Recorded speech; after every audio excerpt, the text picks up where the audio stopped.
Dun, dun, dun. Where is Bluetooth? There we go. Thank you. You were one of the people on my list when I was like doing this podcast. And you were one of the people that I was like, I want to interview Eddie. Because I feel like, you're someone, not even just in the industry, but just being, in Seattle and, seeing your journey to where you are now. And myself, being a DJ and going along the journey and just seeing how, you've gone on that similar journey, not necessarily like DJing, but, just in the industry. And it's just inspiring. I've always wondered how come you don't necessarily hear, sometimes you see people, you're like, how come we don't hear their story more often?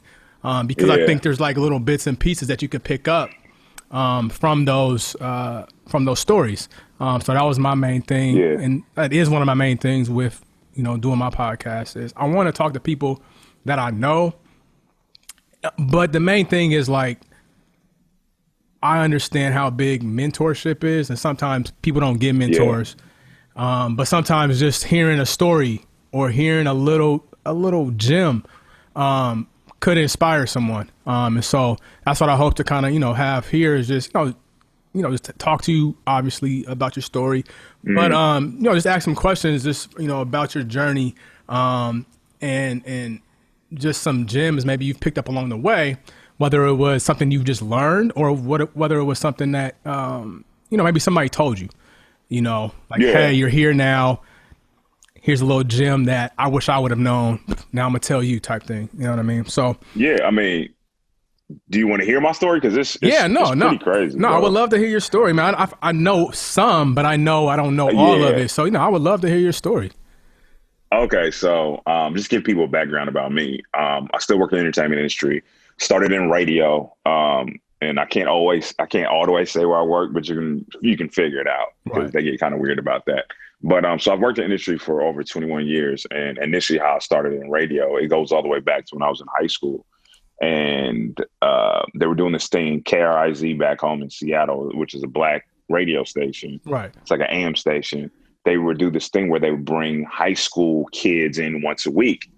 And Justin Booker, who was like the head of our like whatever student union, whatever it's called, one day he saw me in the hallway and he was like, "Hey, we're going down to the radio station. Do you want to go?"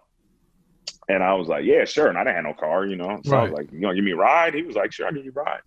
So that Thursday we go to KRIZ and they say everybody say their name and what grade they're in. And I go, "My name's Eddie and I'm a senior." And after I said what I wanted to say, the program director, Frank P. Barrow, he walks in and goes, "Who said that?" And I was like, "It was me." And he was like, "Yo, can you cut a commercial for me?" So right then he put the bug in my ear. And I was like, "Yeah, I'll cut it." So I go record a commercial for him. And then when I get done, I was like, "Hey man, I was a bad student. Like I got terrible grades. I wasn't going to college. I never took the SAT. I never took the ACT, whatever them tests are called. I never took any of them." So I was like, "Can I be an intern?" He was like, "Sure." So I put that in my back pocket and always thought of it. And in reality, when I got done with high school, because I didn't even graduate on time. Like I had to go to summer school. I got to walk, but I didn't have that many options. So I got a job as a janitor down at the King County Courthouse. Like I was cleaning toilets and taking out the trash and stuff like that. Right. So fast forward to about the next June-ish, I finally called Frank P. Barrow and was like, "Man, I'm tired of what I'm doing. Is it cool if I do like an internship?" And he was like, "Sure." But as soon as he said that, Cube 93, the radio station in Seattle, was having a "I Want to Be a DJ" contest. And the only reason why I heard it is because I was driving around in this car. My uncle had sold me that all it had was a radio. So I was like, let me, that's interesting. So a little bit before that, and this is going to tie back into this contest, right, I had a homeboy and he was like, "Hey man, I'm working at the mall at South Center. Can you give me a ride?" And I got that car that all got the radio in it. And Julie Pilot was interviewing Genuine on the way to me driving him down to the job. And she was interviewing Genuine. We get to the mall and he's like, "Hey man, let's go in the mall." And I'm like, "Let me finish this interview," because I was addicted to interviews and stuff, which is ironic now. So you had you had a passion for like interviews, music. Like I used to, like, honest to God, I used to pray every day that God would give me a job in music. Like that, I used to pray for that, like straight up. So Julie Pye's interviewing Genuine, and the last thing before I cut off my car, she asked me, "You stay in great shape. What do you do?" And he said, "I do 400 sit-ups a day," and I cut off my car. So fast forward, this DJ contest.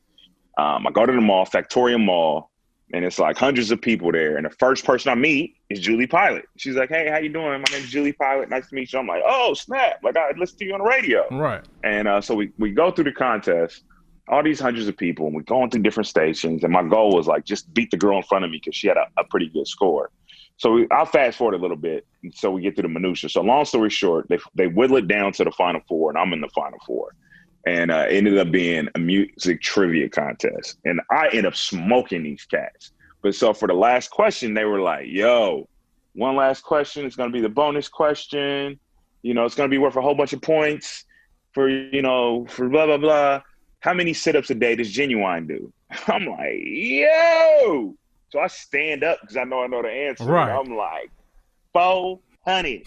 And everyone's looking at me like, "How does he know that?" So they was like, they called it, and they were like, "Yo, you won." They gave me this big ass check. I went to Seward Park, and I was hoping to check out the car window back when people used to go to Seward Park. And that started my radio career in 1999. Like, I won a contest. And then ironically, Julie Pilot, years later, ended up working for the company I work for now. Mm-hmm. And they were going to do this show thing with Dr. Dre. And they were interested in maybe hiring me, and then they hired me to work with Dr. Dre like years later. So that's crazy. That's how my radio career started, bro. That is crazy. So I mean, it sounds like, I mean, you obviously had a passion for music. You had a passion for radio, and then it was like you had these opportunities, you know, and it was like you had a window or a door that were open, and something in you said, "Yo, just walk through this door. Just take this chance. Like, you know, don't let this opportunity or this moment leave." Because, yeah, I mean, you think about it, if you didn't, along that journey, if you didn't do one of those things, or you just said, maybe, I don't know, maybe I'll do it tomorrow or something, you just don't know if it was ever going to come back around. Yeah, bro. Like, honestly, that's the second part of the story. So before I got the job working on work now, I was working at a call center, bro. Like, I hated it. I worked at the call center for like 2 years. And right before I got this opportunity, before I even got the job, they were like, "Hey, you know, here's an opportunity. We need you to do all this stuff." And then one day I get a phone call while I'm at work, and they're like, "Hey, can you fly down to LA?" And I was like, "Yeah." So I had 2 days left of vacation. It's in April. I used up all my vacation days. I had 2 days left to the end of the year. It was like, "You fly down to LA for 2 days." And I'm like, "Yep, cool." Burnt up vacation days. So I do the audition with Dre, and then Dre looks at me and he goes, "All right, cool. Can you come back next week?" Now my vacation days are cooked. Like, I have no more vacation days. Right, you're done. So it ends up being one of those walk by faith and not by sight situations. And in hindsight, it seems a lot easier than the solution is now, because in hindsight, it's like, yeah, of course you'd quit your job because it's a job you hate, but like, it's a security blanket. You know, I got a mortgage, I had a dog, I got insurance, you got all these things that, you know, you think, even though it's not ideal, this is how you're supposed to live your existence in America. Like, I have my safety blanket, and I essentially had an opportunity over a coulda, shoulda, woulda, not a job. Like, I was just flying down basically for my second interview. Right. Then it was a fork in the road moment. And my theory in life has always been have faith in yourself, and because mediocrity is always going to be there. Like, worst case scenario, and I have to quit this job I don't like at Comcast, I can get another crappy job I don't like similar to it. But this was a one-in-a-lifetime opportunity. And like I said, it seems like I have all the faith in myself in the world. But at the time, it's really, really scary. Like, it's really scary. I quit my job for a second interview. Like, and now we know it all worked out. But it don't feel like that then. But throughout my life, I've always gone for the opportunity. Like, you just have to. And too many times is people were always waiting for the perfect scenario. Mm-hmm. Nothing's ever going to be perfect. It's never going to be perfect. So you might as well just do it and see what happens. No, you might as well. I feel like just over the last, maybe I'll say 2 to 3 years with social media, you see a lot of these memes or these posts, and people are like, you know, you got to bet on yourself, bet on yourself. And that's what that sounds like. Is just like, yeah, you bet on yourself, you know, however you want to phrase it. You know, you took that leap of faith. You was like, okay, I'm going to put this all into change, all into getting out of this comfort and giving myself the opportunity for, you know, a greater life than what I have right now. Yeah, because we're all living comfortably. Like, a lot of us aren't striving for excellence. Like, we're striving for what we've been told is this American ideal concept of adulthood. Like we got to have kids by a certain age. We got to be married. We got to do like there's these ideals of what we should be doing. And I've decided I'm not living by ideals. Like I'm gonna do like people always ask me what's my main goal. My main goal is to be happy, and I don't even know what that is. But a lot of us aren't happy, or we're trying to live up to someone else's idea of what happy is. Definitely. Like whether it's superficial ideals, whether it's things as far as like beauty, as far like I don't want to live by anyone else's standards. And then sometimes I fall into that trap. I do superficial stuff all the time. I'm not gonna tell you not to buy superficial. I just bought a $2,000 Gucci bag, just not to even talk. Yeah, no, I've seen that. Like, yeah, I'm superficial too. Like don't get it like I mean, you gotta enjoy things sometimes, But there's balance though. You have balance. Happy. Right. Yeah, that makes me happy. But also what makes me happy, staying home watching cartoons all day and play video games. And especially now more than ever in 2020, like this world will drive you crazy, bro. Like it's really, really specifically being Black during a pandemic and civil unrest. And I'm stressed out daily. And I try to find something that can give me some form of peace. Because if I don't, bro, like who knows, man. And I think what the beauty of how we're living nowadays is we talk more about, mental health, and we talk more about depression, especially as men. This is something we'd hold so tight before. And those are healthy conversations. And we got to realize, man, we're not invulnerable. Like we do have feelings. Like it's okay to cry. Like it's okay to like, I had addiction issues, like I used to be like an alcoholic. Like I'd drink, I'd get hammered. I had to stop drinking, bro. Like, right. Now, I remember you post like your journey and you started like working out and like you just had a whole just different perspective and trajectory on what you wanted to do and what you wanted to be. And I remember seeing that like on social media and just like seeing like where you are now, night and day, you know what I mean? A happier person. But what's important is to tell people you went through those struggles, because all people ever see is the good shit. Like people see, can I cuss? Is it okay to cuss? No, you can cuss. Man. Yeah, okay. Yeah, it's people always see the positive shit. Like we're always posting the end result, but we're never showing the journey. They're never showing the struggle. Like that's why it's important. Like when I do podcasts like this and other speaking engagements, I tell people about the issues that I have, because I don't know what the perception people like. I have some level of success, I guess. Right. But you also got to understand, like for 2 years I was working a crappy job. And, at some points my credit card I was a grown 30-something-year-old man. I couldn't afford to get gas to go to work. You know what I'm saying? Like these things are real. Like I had addiction issues. Like I was drinking every day. I was depressed. I was out of shape. I had body issues. Like it's important to talk about that, because we're all fighting these internal struggles that a lot of people don't want to talk about. Fortunate enough for me, like whatever your belief in the higher power, God, whatever it is, I'm comfortable enough to bear that. Like I can talk about it because I'm comfortable with. That's not everybody's journey and role. Like everybody doesn't have to do that, but I can. So therefore I do. Right. And I think that's a huge thing. I think it's a great thing, because you have a platform, whether it's social media, whether it's during your day job, you have a voice, you know what I mean? And you have those moments where you can tell your story and it could touch someone, they could hear it. Because to your point, nowadays, all you get fed a lot of times is the beautiful things. You don't hear the backdrop or the backstory on how they got to the goal. You don't hear you hear the ups. You don't hear about the downs, and it's not realistic to think that you're gonna get to whatever your goal is without having some downs, without falling down, without learning, and things like that. So I think that's amazing that you have that mindset, and you don't shy away from telling your story, and what some people might say, oh, those are his flaws or whatever. And I think that's you do have to own those things, because everybody has something, whatever it is. Somebody has something. We all do. Yeah, the Kardashians getting plastic surgery every other day. Like they ain't that secure. No, like, no. You don't cut your face up and do all. You ain't that secure. Like we're all having insecurities, man, and it's important to talk about it. No, that's true.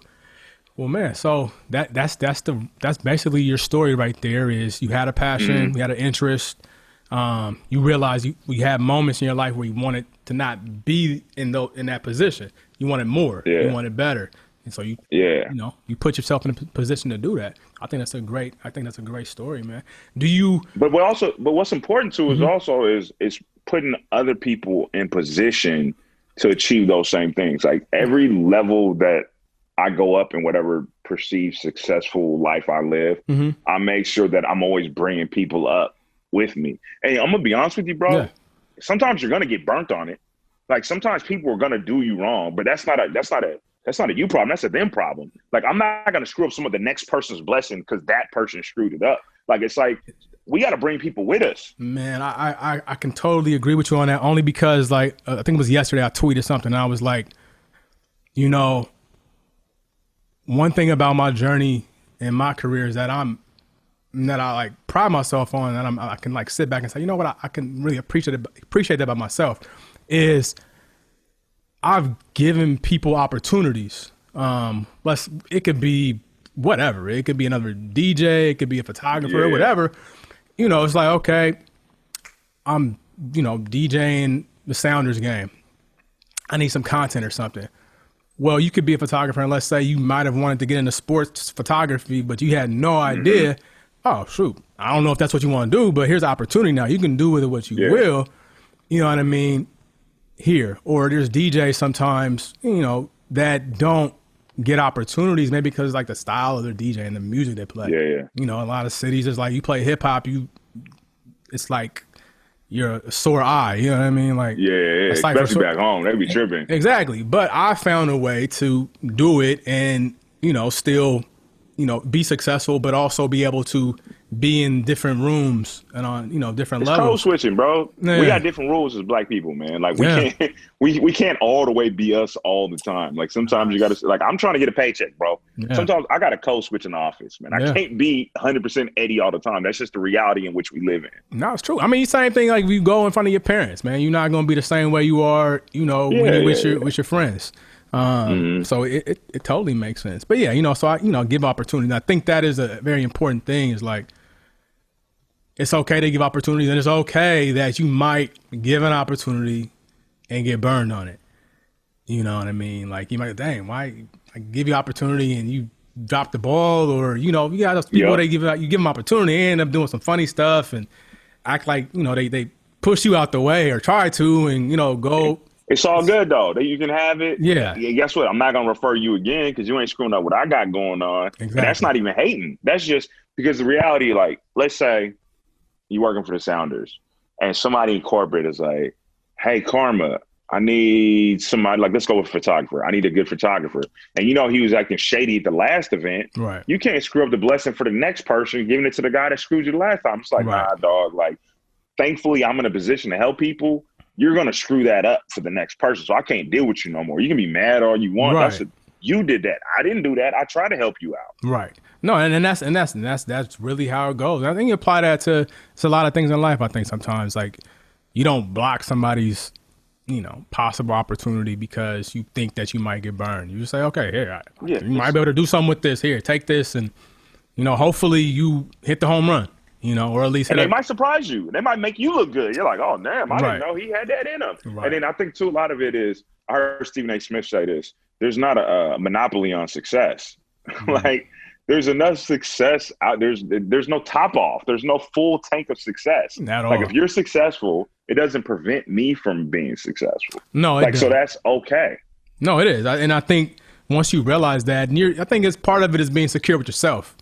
And being secure with, wherever you are in your career or whatever position you have. I think it takes that security to also be like, you know what? I mean, you might be better than me or you might not be, whatever it is. Like, that's beside the point. I'm comfortable with where I am and what I'm doing and where I want to go, that I don't mind putting you in a position or a referral or whatever it is. Yeah, a lot of people lack security within themselves. Like that's a main issue with a lot of people. And there's a facade that they are secure, but a lot of times they just aren't. Like if you're comfortable in yourself, like you're always going to be A1. And I think more people need to look within, like find who they genuinely truly are, or what truly. Because I think honestly, bro, like the human condition, we're always trying to find something to define us. That's what it is, bro. That's why people pick sports teams, why people pick sororities, why people pick churches. Like we're always trying to find this human existence, this self-fulfillment, like what defines us. And that it can be hard, bro. And it's an ever evolving process. Like what defines you at 20 doesn't define you at 40. Like it switches up and changes. And I think honestly, most people don't find it. I heard a long time ago, someone said the most talented places on the planet are graveyards because most people die with all their talents. Like they just God You gave just them a tweeted gift that, for the yeah. most. Did you tweet that? Yeah, yeah, I Yeah, did. no, I saw that. I was talking about Chadwick Boseman. Right. It was like as he passed away, like especially what we found out after the fact, like battling cancer for 4 years and filming all those movies, he was literally giving everyone his gifts. He was like, "Look, man, I don't have that much time. I'm on borrowed time. Here's my gift. Take it, take it, take it, take it." And I think everyone's gift is different. Like my gift might be speaking, or your gift might be DJing. Some people's gifts are baking, and like we have these perceptions, like all our gifts should be like these grandiose, huge. I should be in the NBA, and only 0.5% of people in the world can be that person. Some people's gifts are empathy. You know what I'm saying? Like just being able to sit there and listen, or giving people the ability to smile. And I think, it is our calling to give other human beings whatever gifts and talents we have. I think we'd be in a better place. The more people just have empathy. I think that's the reason why we're in this shithole we're in now. No one has empathy. Like people can't do stuff like put on a mask or stay home or like not yell at somebody at Walmart. Like no one has fucking empathy no more. It's crazy. So you told us a story. Mm-hmm. What is something along the way that someone told you that really just stuck out? Just like a gem that you were like, you know what, this actually is something I'm glad you told me because, I can carry this on, or something that or maybe it's something that somebody told you and you try to preach the same thing to other people if you come across someone that's trying to, The one specific thing that I heard that rung true, that still sticks in my brain is yet again Julie Pilot, who she told me this one day. It was Q had let me go back in the day. They ended up hiring me back a few years later, but they let me go. And I was kind of struggling because it was a huge blow to my ego. And all I'd known in my adult life is to be a radio DJ. And radio is a weird medium now because it's a dying medium. Like it's like working for a newspaper. Like people don't consume music the same way they used to when I was growing up. Like a 16-year-old kid isn't waiting by the radio to hear new music because music is readily available through streaming, through YouTube, through TikTok and stuff like that. So they're not creating new jobs to be in the radio. So everything I knew was shifting. But the good thing is I knew that, like I understood that. So I was sitting there talking to Julie Pilot one day, and she had just left her job at the time. And someone was saying to her, it's like, what are you going to do next? And she had this really laissez-faire attitude. And she was like, I don't know. My next job might not even be created yet. And then the reality of it is what we do now for work at that time didn't exist. Right. It just didn't exist. Right. So it's like, it's crazy because I think one of the main things that'll help you through life is not holding on to old ways, because now more than ever, things are always shifting and always changing. So if you did something that's a certain way 2 years ago, a year ago, that might completely flip upside down a year later. So you always have to see around curves and be ready. Like, okay, like I'm not like, because a lot of the old radio guys, like they're holding on to this, like I want to work in radio, and like I was like, man, bro, the way that works is dead. Like, what's the next thing? Right. I remember I was listening to podcasts like 15 years ago. I was listening to podcasts. People were like, what are podcasts? I mean, that little app was on the phone. It was like a little, nobody ever clicked it. People were confused. Right. I remember telling people about Twitch, and they were like, people watch people play video games. And I'm like, yeah, it's always about seeing corners and seeing around corners and always knowing like there's always another thing, and being able to adapt to whatever the new way is or current way is. Like, to be honest with you, the best teachers in life are children. Children are always ahead of the curve. Always. I remember a long time ago, my little sister, she was super little. She was like 8, and she's like 23 now. And I bought her like an iTunes card, and I gave it to her, and I was, let her do whatever she was doing. It was like for Christmas.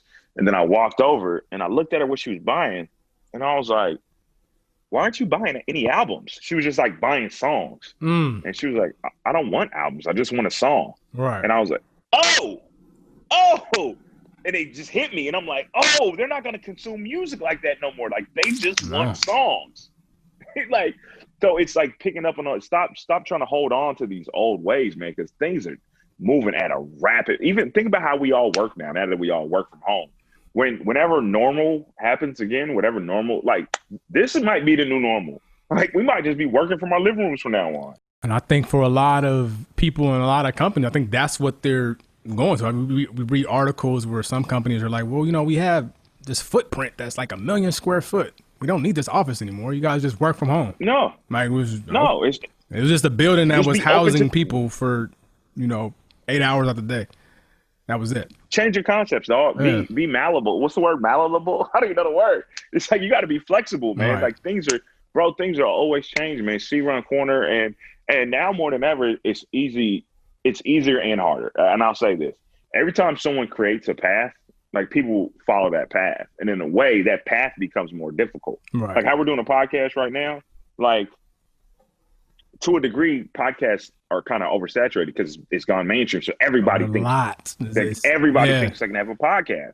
So now all of a sudden there's everybody in one lane. Mm-hmm. So the notoriety, the fame, is actually harder now, even though more people consume, because it's, the disease of more, like we all have too much stuff. Right. So once someone creates a path, it's harder to follow that path. But there's always new paths to create and find. And I think the reality of it, and the biggest thing about this conversation that I always go back to, is just try it, dog. No one wants to hear you talk about an idea. Like keep that shit close to you and your inner circle, and just do it and create. And guess what? People are gonna laugh at you. It's not gonna make sense. It's gonna like let's say you start a Twitch stream or whatever. You're not gonna be famous tomorrow. No. You're not gonna be famous in 6 months. No. If you're lucky, you might be famous in 2 years. But the reality is, most people don't want to spend the 2 years, bro. I remember I was doing something, and I was with Dr. Dre, and he was talking to me about he was trying to learn something like play an instrument or something. And I was looking at him like, well, why you want to do that? Because in my head, he's like super successful, he's famous. Like, why do you need to learn? This was my dumb thinking at the time. Right. Why do you need to learn? And his whole thing is like, he's always a learner. Like he's always trying to figure something out. And he was like, in this country we live in, if you want to be a doctor, you can be a doctor in 8 years, but people don't want to spend the 8 years. Because if you want to learn another language, you can learn another language in a year, but people don't want to spend the year. Be that person that wants to spend the time in doing the thing, and also know that you're not going to get instant gratification. Nothing's going to come as quick as you want it to come. But if you're consistent and you give a good product, people are now able to find you, man. Be that person, bro. Like spend the time, be consistent, and know it's going to be a marathon. People always talk about the marathon. People want to quote Nipsey, but people don't want to do the work to be Nipsey.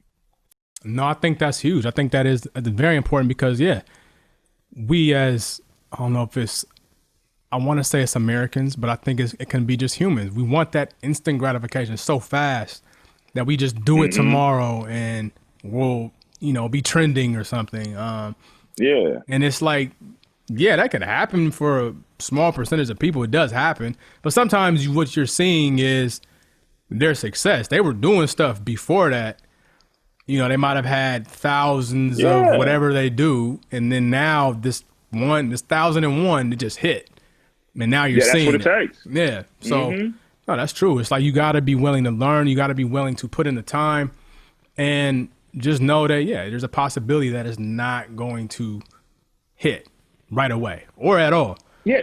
Or at all. But give yourself, do 5, 6 different things that you're passionate about. Like, at the very, very least, you're spending your time doing something you like to do. Like at the very least, like if I enjoy doing it, then I didn't really lose. If I can monetize some kind of hobby, some kind of craft, or something I'm good at, something I'm passionate about, that's a plus. But if you like to, draw and you want to sell art, do that shit online. And, somebody might pay you for it eventually. It's just people want the gratification, but they don't want to put in the work. And it sounds like a very old man get off my lawn thing to say. But time and time again, like even like all these artists and stuff you talk about, they be like, yo, I'm a 10-year overnight celebrity. Like it took 10 years. Like we just brought him up earlier, Chadwick Boseman. He didn't get his like big break until he's in his 30s. A lot of people look at 30s as old. What I'm saying? 30s is like I don't want to say the new 20s, but it's that's kind of what it is. It's the 20s are almost like the teenage years now. Though there is quick yourself out. Though there is quick success, a lot of people aren't really figuring things out and they haven't put in those hours until they're in their 30s, you know? Yeah. Yeah.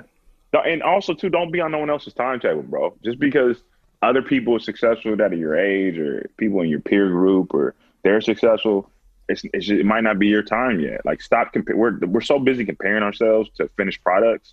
It's not fair. I mean, you're going to go crazy keeping up with all these Kardashians and stuff. You can't, bro. Stop doing it. All of us. Yeah, I think it's, I want to say it's almost, I mean, it is kind of normal these days. People are just comparing themselves. I know for myself, like, you know, I'm like, okay, we're in a pandemic. DJing is different. Well, what are you going to do? Like, what else are you going to do? Like, how can you evolve? How can you pivot?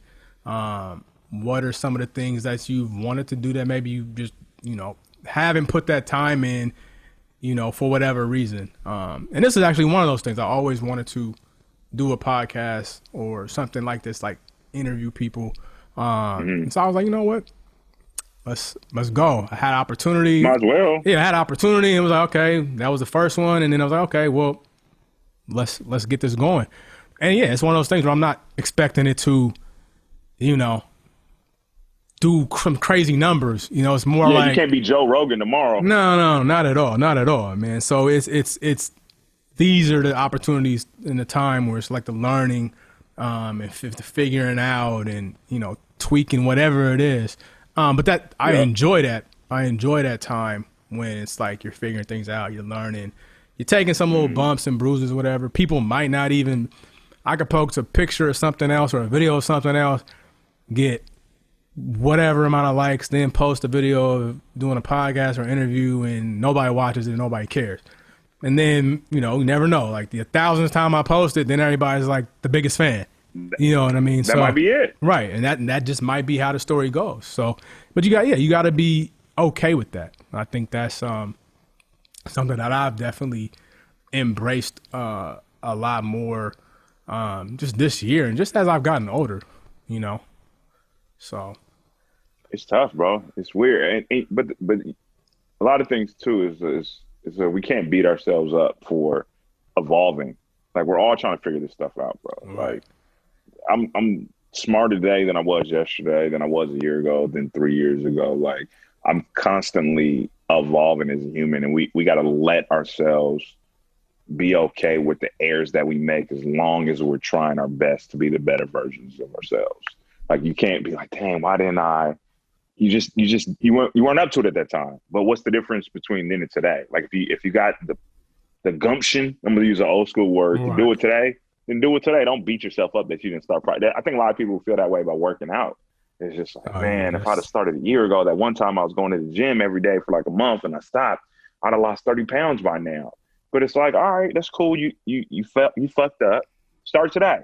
No. Because by next year, you'll be a whole year ahead of where you are right now. So just start. It's like, don't worry about the falls and the errors along the way. Just do the best you can do as you evolve every day. Yeah, I think that's important too. Yeah, you just gotta like do. You know, just do it. You know, it might, even if it's not, okay, I'm not going to go do 100 squats or something. Okay, we'll do 2. And the next day, do a little bit more. But you just got to do it. You got to get out there and be proactive. Because you can't, if your body or whatever is not where you want it, it's really, you're looking sometimes at the cause of that. And when you look in the mirror, you see yourself. Yeah. Hey man, you looking kind of good yourself, bro. You start eating healthy and sleeping. Why you kind of glowing, dog? What you been doing? You know, I got a skincare routine. I see you have one too now. I see you have one too. One. So I've been on the skincare routine for probably. I had acne. See, I had acne in high school, so I saw a dermatologist. So I kind of been on the skincare routine. Oh, so you had the game. Yeah. But you know, throughout the years, I've had some ups and downs with the skin or whatever. But overall, just been a lot healthier. Being at home more. I probably started working out like consistently. I would say last, what was it? Maybe October, November. Then with quarantine started, I was like, all right, cool. I'm not gonna go to the gym, but I'm gonna do these at-home workouts. So I found somebody on YouTube. Evolve. See? Yeah. See what you did? You evolved. It's switched up the eating, all that stuff. And me, I'm not really a breakfast person anyway, so I don't really eat until was like this. I do the intermittent fasting, so I don't really eat So you until go like 2, and that's fine for me because I don't like the breakfast thing. I don't really care for that. It doesn't really do. till 2. Yeah, till 2. But I see Man, that. I think. Yeah, see, I'm fine though. As long as I got some water, or, I don't drink coffee or anything. But if I got water, so I'm fine. But yeah, I started just working out every day at home, running. I've always liked running, so I got into doing more running consistently because I'm not having to rush. Prior to the pandemic, it was like I would come home, DJ, wake up in the morning, have to go do something else. Like it was like a nonstop. And it's like, you enjoy the grind, but then you really think about it, and then the grind is kind of DJing, bro. It have you eating bad. Oh yeah, bad. I don't know. It can have you just off because you're not sleeping right. You're not eating the best consistently. And so now, I've had a lot more time to, like I said, do the workouts. This guy on YouTube, Bully Juice, crazy workout. Like, and it's free. Like he's literally doing the workouts with you. No weights. That's tight. It's just like I appreciate people like that. I mean, obviously, he has like a bunch of followers, so he gets paid through sponsors. I'm about to say, man, you better donate him $1. Yeah, no, he got the ads. He getting paid. Yeah, get that man $1, bro. Get cash at him. I gave D Nice like $5 back in the day, so I feel good. I contributed to D Nice's thing. Yeah, no, those people, I'm like, I can appreciate this because there are a lot of people that just sometimes it's just access. Like, I don't want to go to the gym because I got to drive down the street or it costs too much. Well, look. Or YouTube, some people too, bro. Like some people are insecure. Like if they go to the gym, they don't know what to do. And I ain't always knew what to do at the gym. Like I had to like be around the right people. So it can be intimidating. I get it. Nah, definitely. So, with YouTube, you can be inside your house and you can find anything on there, but you can definitely find workouts. Somebody showing you a whole plan, meal plan, whatever it is you need to find, it's on there. So I got hip with that, man. So but the skincare, I mean, it's important. You feel a lot better. Hey, bro, I'm about to wash as soon as we get done. I'm about to go do my little night routine. See, that's another thing that dudes would be trying to act like we're too masculine to do. And I'm gonna be honest with you, man. I like women, dog. So if a girl likes pretty skin, then it's like, all right, you gotta cool. do whatever. That's what y'all like. If you like it, I love it. Hey, I'm trying to tell you. I get compliments, and people are like, yo, what do you do? I'm like, honestly, I just drink water and wash my face. I mean, that's once a day. Yeah, that's what it is. With some toner and some toner. So I'm gonna tell you about the toner game. So the toner. So I was using this Kiehl's toner, right? Now, and I ran out, and it was like during the pandemic, so they weren't open, and I didn't want to wait for shipping. So I went on Google. Was like, yo, is there any natural toners that I could use? Something I got in my house. They were like apple cider vinegar mixed with water. And that's what I've been using, and honestly was crazy. I heard. That's probably I heard that from? Who? I heard that from Queer Eye. That's what the dudes be using on Queer Eye, bro.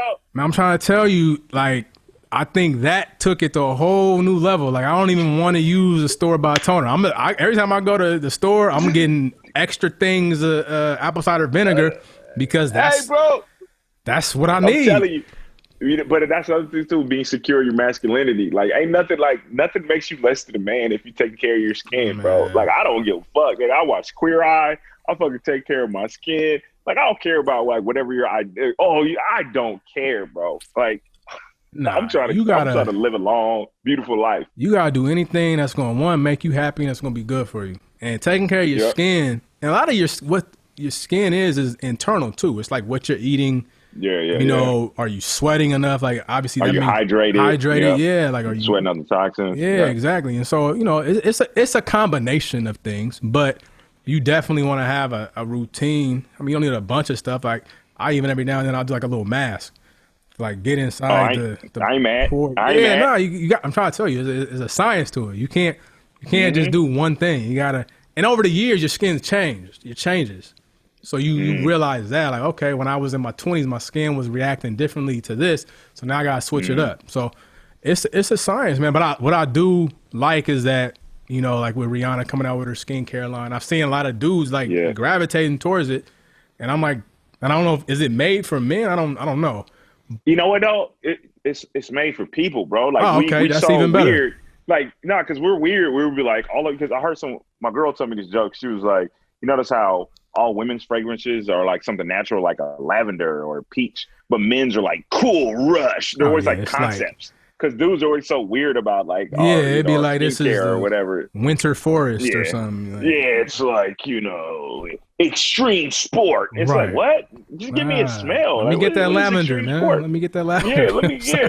It's all skincare. Like there's no sense. Like I got the Clinique for men. It's like, man, what's the difference? Like skin is skin. I don't need Clinique for men. Give me Clinique. Just get. I'm seriously like, so I use the Kills, and a lot of these brands, they have the men stuff, and I'm looking, I'm like, and I'm reading, and I'm like, all y'all did is added some manly, like little fragrance in here. Fragrance. That's it. And I'm like, I don't want that, because my skin might react differently to the fragrance. I don't want that. Just give me the. Yeah, because y'all added the the armadillo Tuscan paint. Yeah, you don't need that. No, I don't need that at all, man. No. Let me get like one of your greatest career highlights so far. I'm gonna be honest, bro. I got a lot. I was in that Quincy Jones documentary. That's pretty crazy. That's what you're starting with. I mean, I don't know where. Yeah, you got. Okay, give me two then. Let's do two. The Quincy Jones, like if you go to Netflix right now and you watch the Quincy Jones documentary, like depending on how you want to view it, I'm the second or third person in the documentary. It's like, I think it's me, Dr. Dre, then Quincy. I think it might be Dr. Dre, me, then Quincy in the documentary. That's crazy. That's pretty. So what's your role in that? Like how in the documentary? Like what is your title? So at the time we were recording an interview, me and Dre, with Quincy Jones at Quincy Jones's house. And, I've done things like that before where they make you sign off on something because a movie or something's coming out. So I signed off on something. I wasn't paying attention. So I did an interview. I didn't even know it was I didn't know what it was for. They might have told me. I just might not remember, man. And next thing I know, like someone called me one day, was like, man, you're in this Quincy Jones documentary. And I'm like, what? And they were like, yeah, bro. And so that was crazy. That's a highlight. And then for me personally, I was in two video games, but one of them was a big game. Really? I was in a PC game I think it was called Midtown Madness 2, I think. And then I was in the original Saints Row. So if you steal a car in the first Saints Row and you go to K-Rhyme FM, I'm the voice. That's crazy. So I've led a very fortunate life. Like sometimes I forget, like I'll talk about stuff and I'm like, oh yeah, I did that thing but I think that's the nature of how I do stuff. I try not to live in the past because the reality of it, when I got let go from my job, I had to come to Jesus moment. Like I refuse to believe the best things in my life are going to happen to me before I hit 32. Like that's a dark and depressing way to live life. So I always try to enjoy the moment. Don't think about too much of the past and just try to figure out what the next thing is going to be. So someone asked me like, what's the craziest thing? There's so much stuff and not even to brag about it. But it's just, I just kind of forget. Like I'll be telling stories and I'm like, oh yeah, that time I did the thing. And I met Beyonce twice. I met I always meet people, so that's not a big deal. Right. But like, there's these seminal moments where I'm like, oh yeah, that was like I remember someone was asking me that and I forgot the Quincy Jones doc and they reminded me and I was like, oh yeah, I probably should say that from now on. Right. No, I mean, you can lead with that. It's all right. Yeah. It's okay. You can put that in the bio. It's all right. Yeah. I've gotten to do some pretty fortunate stuff, man. And then my goal one day, because we're on borrowed time, all of this, is just to be able to bless other people with those opportunities too. It's like put people in position so that they can experience that stuff, especially like fellow, Black women and men. And it's like we deserve that stuff, bro. Like I remember living such a jaded life. The first time I went out to an expensive dinner, because working in radio, we'd go on like these record label dinners, and the record label would pay for it. Oh yeah, I'm so familiar. You can just make your bill. So you make the bill, whatever. And I remember my first dinner, I asked Julie Pilot. She always comes up. I was like, "Yo, can I keep the bill so I can show my mom?" Like that's how green I was. I would like live such an enclosed experience, man. Right. So nowadays somebody would take the picture and just put it on Instagram and be like, stunt, man. Yeah, exactly. But I come from very humble means, and it's about not forgetting that. So every time I get to do one of these like crazy things, and I think that's what makes me good at my job, because I always know how absurd all this Hollywood stuff can be at times. It's like, man, this isn't normal. and I shouldn't treat this like this is crazy. Like going to the Grammys and like I forget stuff like that. Oh yeah, I did go to the Grammys. Or Man, I saw something with Kanye at the MTV Awards, and I was like, oh yeah, I was there. Like I kind of forget. But I think that's the beauty in it. You know, you don't let it, take over yourself, because a lot of people, they like, those are things they dream of doing, and they make it so much of their dream that it overtakes them. And then when they actually, let's say they reach that goal, it's just like, that was it. Okay, well, what's next? Like, what do you, like what else? And that's one thing I want to ask you too. Like, what can we expect moving forward? Like, what, you have some goals that you're, shooting for? You have some things that you working on? Yeah, I got some stuff. I don't really, because I said earlier I'd be a hypocrite if I did it. I don't like talking about my dreams, because it seems like basically seems like you're full of shit if you talk about what you want to do. Like, I'd rather just do it. I'm the same way. I'm not gonna lie, I'm the same way. People ask me all the time, like, so what do you got? I mean, some things, some stuff, and then something when it does happen, and like, why didn't you say anything? It's like, well, I prefer to just do it. I mean, also part of that was because when I was a kid, it was like maybe I would say something and then it wouldn't happen. So I was like, maybe I'm jinxing myself. Let me just keep it in and work on it. And then when it happens, then I can say something if I choose to. But yeah, no, I'm the same way. I can totally relate to that. Yeah, and plus living in Hollywood in LA, it's like some things are always just in concept. Like, hey, we want to do this thing. And it's like, all right, cool. And then you have meetings and then nothing ever happens. So it's just like, I'd rather not talk. Just do it. Just be an example. Right. Yeah. Well, man, Eddie, I appreciate you again. Like I said, you were one of the first people I wanted to, interview and, just, pick your brain and hear your story. So I appreciate you, hopping on here. Hopefully, we can get you back on here, down the road, man. So again, thank you. And more blessings, more life.